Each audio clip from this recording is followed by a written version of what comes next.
Welcome to the Purpose to Create podcast with Natasha Wright, a business podcast for photographers and creativepreneurs who want to level up as they pursue their purpose to create. Lean in as we connect, inspire, and impact you as you build and grow your business. I'm so hyped that you're here and listening to today's show. Today's guest is Tashawn Jackson, a top Texas award-winning, internationally traveled wedding, portrait, and corporate event photographer based in Dallas, documenting authentic moments. In today's episode, we're chatting all about SEO for wedding photographers. Hey, Tashawn, welcome to the show. Thanks for having me, Natasha. Glad to be here. Oh, I'm so excited to have you here. So let's jump right into it. Tell us a little bit about your journey as a creative and wedding photographer. My journey has been rather interesting one. I started doing this full-time since 2013. At the end of 2013, I told myself I was going to quit wedding photography, or photography in general, because I'd been shooting since late 2008 to 2009, just as an amateur, first time having cameras and such, being exposed to photography. But I felt like something was missing around the 2013 mark. Even though I told myself in 2012, I said, next year I'm going to do this full-time. I'd already been laid off as an architect since 2011. But I was doing other business along the way. But I told myself, 2013, be full-time wedding photography. And I had shot less than 5 weddings before. Less than 5? Yeah. I had maybe 4, maybe 5 weddings by 2013. Yeah, I've shot. But I told myself I knew I would figure it out. Okay. I knew how to sell myself as a professional, even though I didn't have a clue what was going on. Mm-hmm. But I shot a lot of portraits. Okay. But I felt like something was missing, and I was doing a talk at an elementary school. And when I was done, I went to a friend's of mine, his studio, and I was like, "You need some help today? Let me help you out." And we're helping him in the studio. Then we go upstairs and we're looking at his computer, and I'm seeing some images that he took, and I'm like, I know each camera has its own focus points, and I know there's not a focus point, at certain parts of the camera, but her face was in focus, and I'm like, how the heck did you get her face in focus? Because I knew that limited focus points in the camera at the time.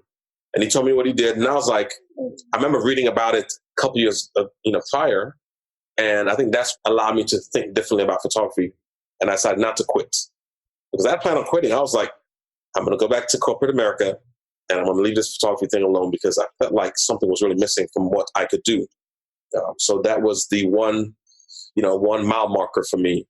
And so were you working in corporate America when you started photography? I did, yeah. I had one job in my life, okay, as an adult. Out of college, I started at the firm August the 23rd, 2000, up until January 26, 2011, I had that one job. Wow. At different positions as I, climbed the ladder, but it's just that one corporate job out of college. And so how did that corporate job prepare you to be a wedding photographer? Like, did you use any of those skills in your business? I think more so my architecture degree helps my photography. But on the corporate side of things, I learned what I don't want to tolerate from other people. Mm-hmm. I had some bosses and managers and other project managers who, they just felt like they could say what they want to say, do what they want to do. And as a newer intern architect, I kind of took a lot of things, but I use it to help me develop as a person. Okay. So working in corporate, you can't pay me to go back to corporate. But you have to pay an outrageous salary, let me do what I want to do, then you wouldn't want me there. Right. Hear me on the business side of things. Okay. How to deal with people and such. Okay, so you have an architecture degree. I'm a photographer. Yeah. So you have this degree, which seems like a pretty awesome job. Uh-huh. And then you're a photographer. And so you use what you learned with your degree in your business. So how does that help shape how you view things as a photographer? Well, there's some places I go to where a lot of lines, a lot of angles, and it's not like I get overly stimulated because I'm seeing all these things. I have to slow down and process it because things jump out to me very easy because I'm used to rectilinear buildings or organic shaped buildings. So when I go to a different space, I have to always slow down on how I'm seeing it because there's a venue in Fort Worth. I go there all the time and it's the worst place for me to shoot, but I go there to try to master it because it's so visually stimulating for me because of the angles and such and all the things you can do. And it's a challenge for me because I can't go there and say, I'm going to make this happen. No, I have to take my time, try to get one good shot there and go back again. But for me, it's all about different angles and such, how I see perspective and lots of symmetry. Because that's architecture. So certain things will stand out to me just naturally. Right. So you're at the point in your photography business where you feel like something isn't right, something is missing. So what was that turning point for you to say, okay, I think I found what it is I want to do? Yeah, so there's a book called The Photography Bible. I read it in 2011 or 10. And there's a section that talked about recompositions or recomposing. And as an amateur, I don't know what that means. Right. But when he showed me, when I saw what the book was talking about, I said, that's how you can focus on the person and then recompose it any way you want to. So that for me, I felt like a lot of opportunities opened up for me. Mm-hmm. That I know I can control how I make an image. So that was the one thing that really helped. So what are some challenges you faced along the way? Because at that time, you're still an amateur, you're still finding your way, and you're still trying to build your business. So what are some things that kind of helped you to level up in your business? Oh, the one thing I noticed was I was always traveling. Like my first year in photography in 2013, I had about 5 destination weddings. And again, I'm an amateur, but they're thinking, if they're listening to this, I had an idea what to do. I wasn't as experienced as people had thought, but they enjoyed the photos. Right. You know? But I always say back in 2006, 7, people had Palm Pilot phones. Yeah. They hadn't seen an iPhone yet. So it is what it is. They enjoyed it. But I was shooting a lot, but there was no Google search for myself in terms of ranking for anything. And I'm like, I'm doing all this work. My name's not showing up for any venues, any cities, any states, any countries. And I realized things had to change. I remember taking a couple online workshops about SEO. Mm-hmm. And I was like, what the hell are they talking about? Because I'm a smart guy. I have a British education by the Caribbean. So, but I just felt like the things they were talking about was over my head. And I was like, I need some help. So a few years later, a friend of mine decided to help me out. And he showed me the basics for SEO. And it's been an interesting journey since then. Because I remember searching for my home country of Antigua for wedding photographers. And my buddy, KC, was ranking, and I was pissed. I'm like, Keith, how the hell you show up for my country? I don't even show up for nothing. I don't show up for Dallas. Okay. And I'm very competitive by nature. Mm-hmm. The fact that a friend of mine, and a good friend of mine, showed up for my own country and I didn't show up at all. Because I searched every page on Google, maybe I'm on the last page. Right. No, I didn't make it there at all. So that was my real motivation, was to just outrank him. Mm-hmm. And I learned about it. I put in the work. It was a lot of effort. In fact, I didn't want to do the work because it was so much. But I knew in order for me to reach the goal of outranking him, I had to do the work for it. And so exactly what is SEO? So SEO is search engine optimization. Okay? Search engine optimization is very simple. When a person is searching in Google or any other search engine, depending on the term they're searching for, you may or may not want to show up in the list of results on the first page. Okay? The person's searching for cheapest, whatever. Is this a photography podcast? So cheapest photographers, you probably don't want to show up for that result. Or maybe you do, because you can use cheapest as an advantage, as, get their foot in the door. You sell them what you need to sell them. If you want, some brides are searching for best this, best that, all these different, terms, and you may want to show up for those terms. So just optimizing your website. That way you can show up in those results.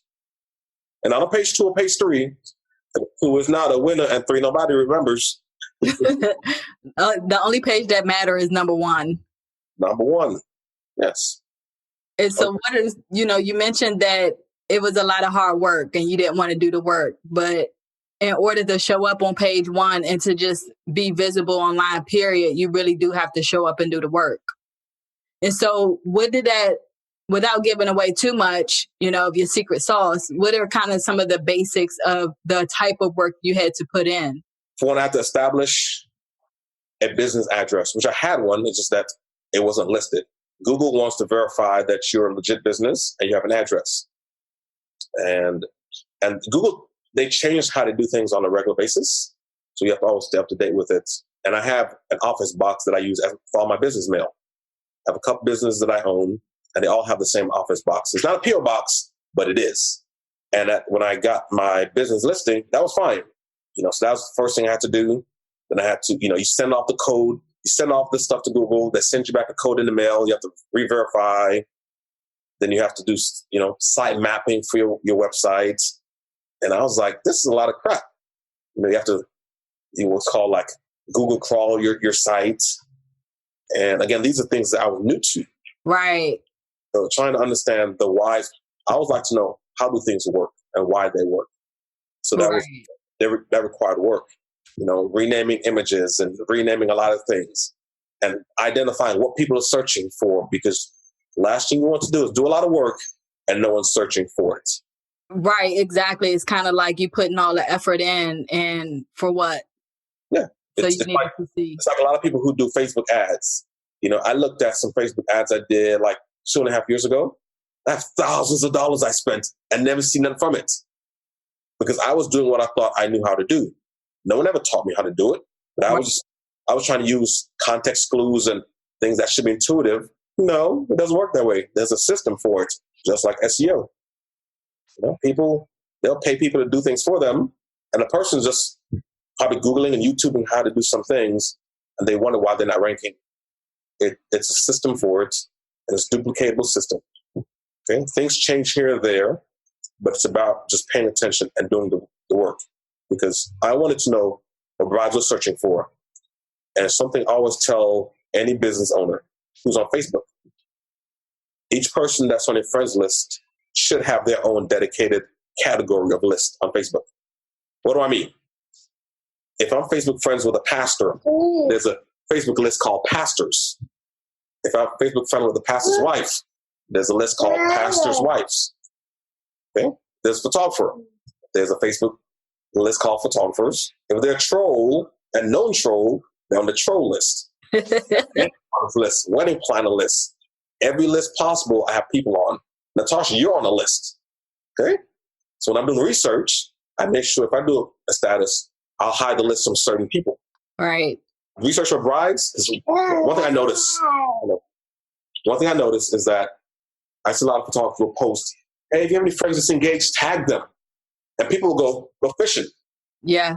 They ain't fishing off of my list. So exactly. I hide my posts from people that I don't want to see it. Yeah. And that's what I do my research. And I took the results from my Facebook search to get, the results became my foundation for my SEO. Okay. Make sense? Yeah, no, that makes perfect sense. And I like how you broke that down. It really does make sense. Even when you spoke about the Facebook ads, like you invested all of this money into doing that, but didn't see a return on your investment, it's because it really didn't have no real strategy behind it. Zero. So especially with your, SEO, you had specific strategy for that and you were able to see a return on investment for that. Yeah. In fact, when I start testing results, I think within 3 weeks, I was able to start seeing results from that. And it became more like real for me when I started getting leads from those places. I'm like, man, I hadn't been to this state before, but I ranked for it and leads come from it. Right. So I tell people when they see me on a plane checking in at the airport, more than likely they found me because of my SEO. So you mentioned a lot about the types of things you had to do to make sure that you were able to rank. Did you do research to figure out what areas you wanted to rank in and what areas you wanted to be known in? Because I'm quite sure that you're not putting in work for places you don't want to be known in. No. There's some places that, and it's not always yes, it's not always no for that, because there's some places where I don't mind ranking for it because you never know who's going to go there. You know what I mean? Right. Some venues, I don't want to shoot there, but a bride might be searching for it, and I'll rank for it. Doesn't mean they'll book there either. They're doing their research. Okay? So while they're doing their research for a venue, they might find the photographer. Okay. No, that makes sense. That makes sense. So it's all about just, having a strategy altogether. Right. And I mean, in that way, you are getting in front of brides. It may not be a conventional way, but you are reaching the type of brides that you want to work with through SEO. Correct. Okay. And so what are some type of like roadblocks that you face when trying to do this? Because obviously you put in a lot of work to build the foundation for that and to get seen and be visible. But, are there certain times where it's not as fruitful as other times in a season? You know what I mean? No, every lead that comes in when they found me online, Mm-hmm. opportunity for me. But the Okay. downside to SEO, because I prefer a warm lead or a hot lead from a personal referral. I shot a wedding in Orlando this past weekend, and I knew one of the bridesmaids, she's engaged, one of the groomsmen's engaged. I already knew the other girl, but I just met one of the groomsmen. And he sent me a Facebook request, a friend request, just maybe an hour ago. And I'm talking. He's getting married in St. Lucia next year. And he's like, hey, I like the sneak peek you sent and so forth. And I asked him, has he booked a photographer yet? Because he contacted me. He's like, no, we have people on the list, but the groom already told me what the pricing's like. And because I told him, I can help you narrow down your list. And I'll throw my name out there as well if you want me to. He said, well, the groom already kind of told me what the rates are. And, and you're probably one of the better ones from the list that I have. So it became easier for me to sell him now than a person who came from Google randomly, looking for a photographer, don't have a budget in mind. Right. And so it's always easier to have a personal connection with a lead that coming in versus a cold one. But again, when you have a cold lead coming in, it's always an opportunity for you to expose them to who you are as a creative and as a person. Right. And so with SEO, the point is to get the lead and to increase awareness for your brand. But once you get them, you still have work to do. Yes. And if they don't know you or know your brand, it becomes, it can be more challenging because sometimes it's their first time getting married. They don't have a clue of what things cost. And they found you randomly on Google and they're like, hey, this is way too much than I thought about versus the groomsmen who already have an idea of what the groom paid. Right. Like, what are some ways that you are using this to really up-level your brand? So, for example, you get a cold lead from Google or Facebook or Instagram, and they reach you.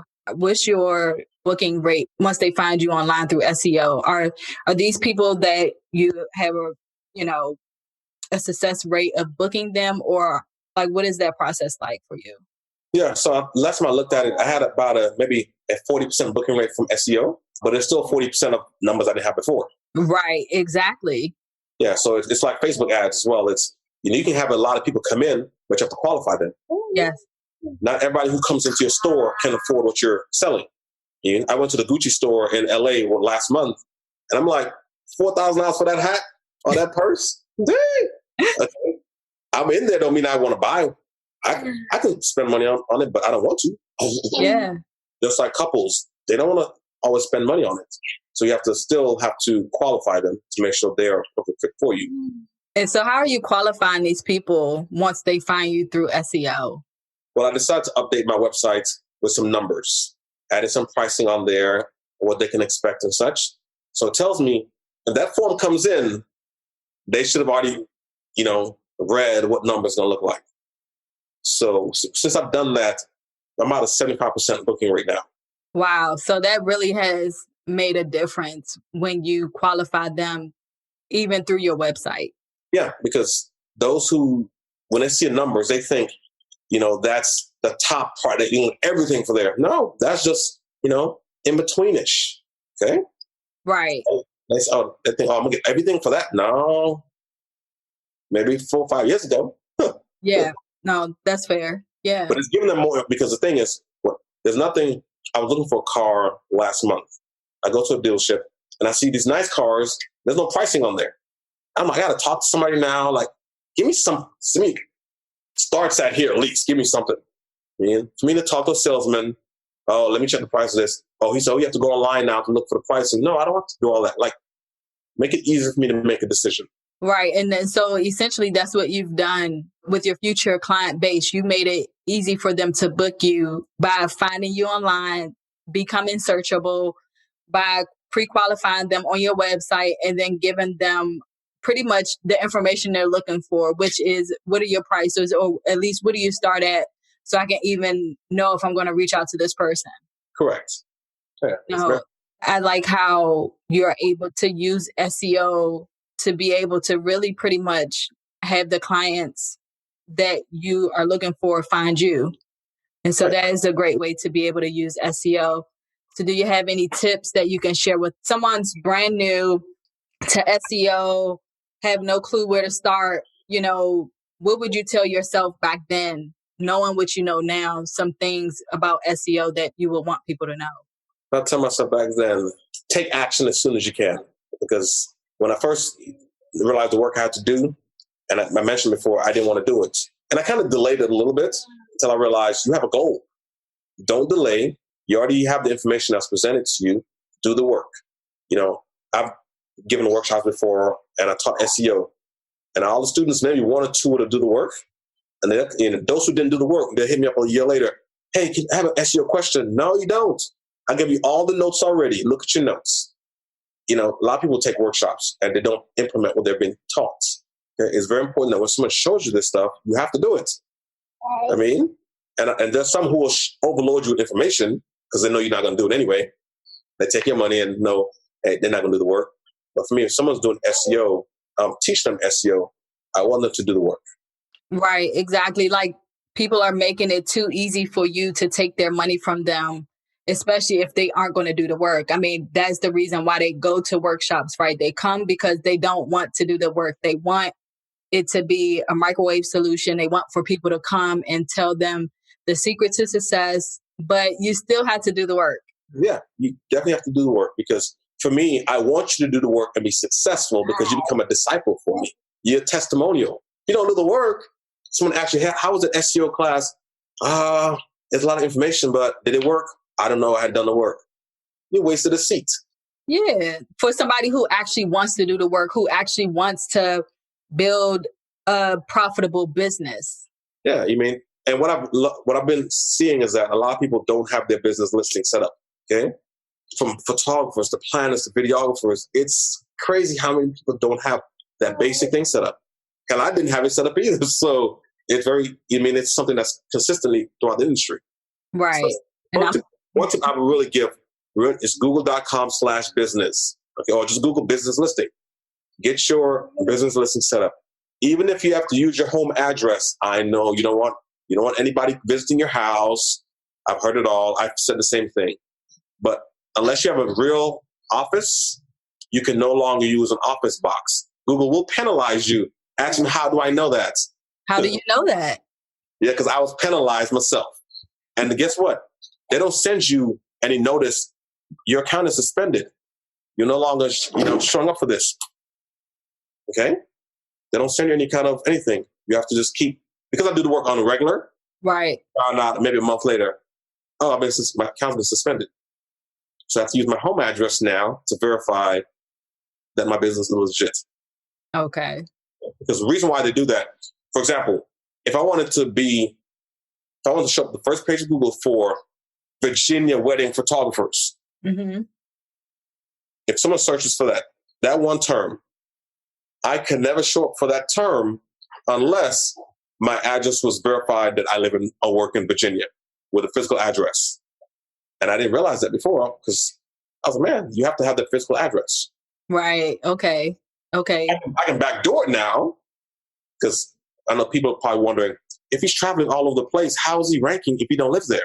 And because like you just said, you need a physical address. But you need a physical address for that city to rank for that term. Let's say, DC wedding photographers. I can never rank for DC wedding photographers because my address hasn't been verified for DC. It's verified for North Richland Hills, which is a suburb out of Fort Worth, which is west of Dallas. Okay. I can never rank for Dallas wedding photographer because my address isn't listed in Dallas. Right. Okay. But I backdoor all the cities I want to backdoor without showing, showing up for the first term of the city wedding photographer. Right. Am I making sense? No, you're making sense. And if people wanted to know that, they can just reach out to you and, book you for a mentoring session on SEO or come to one of your workshops to really learn how to do that, right? They can. And having an SEO bootcamp in Dallas, but it's not for photographers though. Okay. So now, I'm going to look for what I can do. Someone outside of DFW. Who's the bootcamp for? Is SEO for who? The one in Dallas I'm doing in the fall is for anyone who's not a photographer.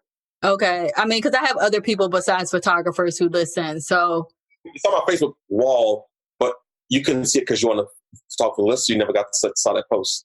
No, that's fair. Yeah, no. Yeah. So a lot of clients would ask me about it. Okay. So SEO for everybody else, not a photographer. However, will there be a SEO boot camp for photographers in the near future or no? Yes, there will be. Yes. Okay. There will be one for sure. Okay. Because I do want people to learn it. That's why I taught it at Mystic this year.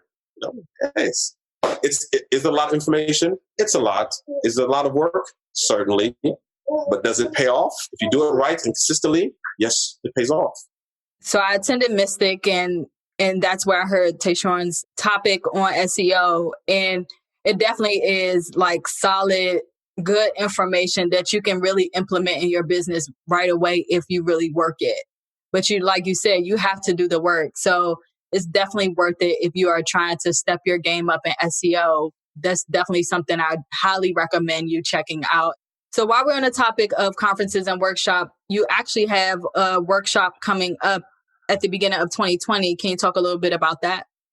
Yes, I have the Resolve workshop. It's in Los Angeles, California, from February 2nd to the 5th.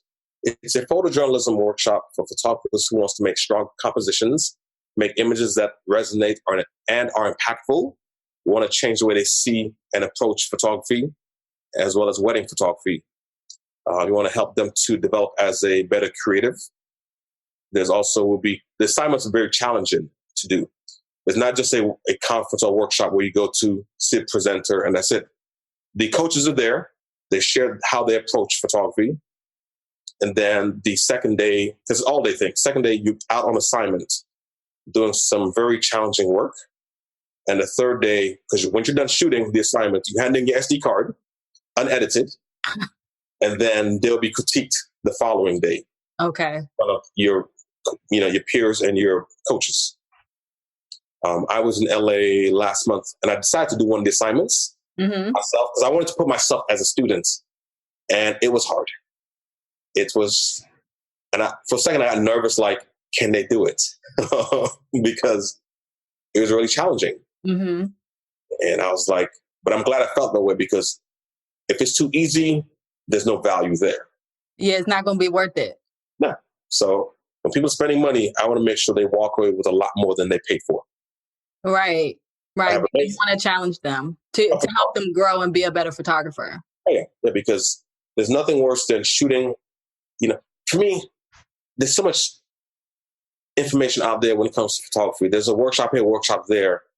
And I don't endorse workshops that I don't see. I don't know at all. Okay. I know the basic things. I can see whether or not a workshop's going to be good for a photographer, depending on where they are. And there's only been a couple that I saw that was really strong for storytelling.